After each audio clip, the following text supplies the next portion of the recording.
At daybreak, Rainsford, lying near the swamp, was awakened by a sound that made him know that he had new things to learn about fear. It was a distant sound, faint and wavering, but he knew it. It was the baying of a pack of hounds. Rainsford knew he could do one of two things. He could stay where he was and wait. That was suicide. He could flee. That was postponing the inevitable. For a moment, he stood there, thinking.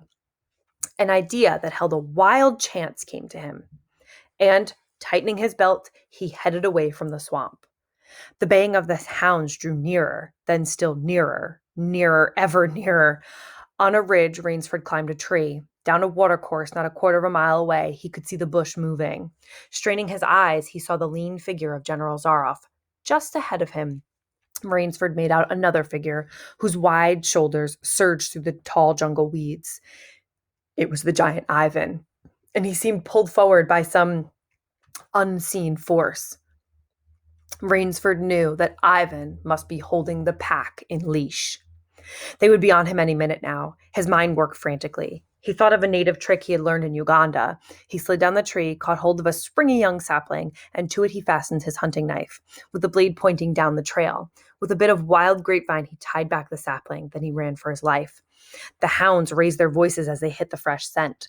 Rainsford knew now how an animal at bay feels. He had to stop to get his breath. The baying of the hounds stopped abruptly, and Rainsford's heart stopped too.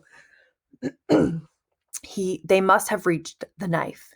He shinnied excitedly up a tree and looked back. His pursuers had stopped, but the hope that was in Rainsford's brain when he climbed died, for he saw in the shallow valley that General Zaroff was still on his feet.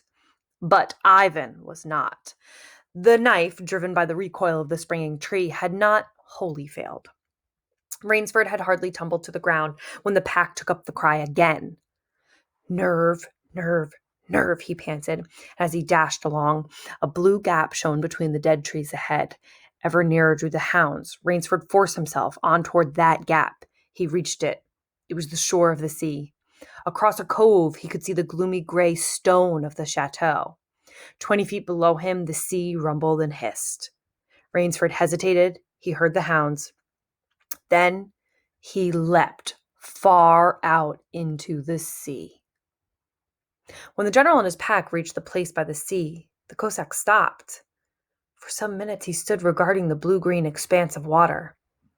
He shrugged his shoulders. Then he sat down, took a drink of brandy from a silver flask, lit a cigarette, and hummed a bit from Madame Butterfly. General Zaroff had an exceedingly good dinner in his great paneled dining room that evening. With it he had a bottle of Pol Roger and half a bottle of Chambertin.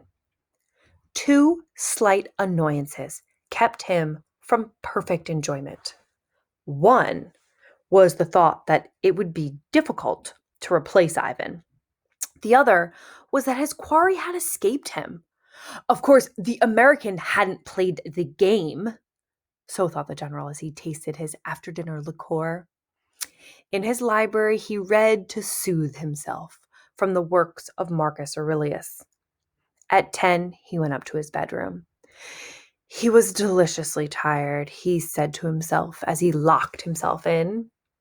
There was a little moonlight, so before turning on his light, he went to the window and looked down at the courtyard.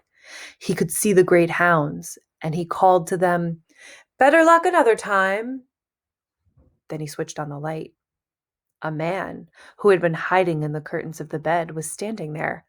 "Rainsford!" screamed the general. "How in God's name did you get here?" "Swam," said Rainsford. "I found it quicker than walking through the jungle." The general sucked in his breath and smiled. "I congratulate you," he said. "You have won the game." Rainsford did not smile.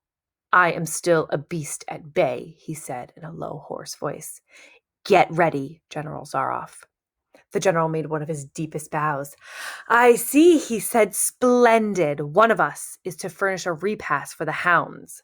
The other will sleep in this very excellent bed. On guard, Rainsford." He had never slept in a better bed, Rainsford decided.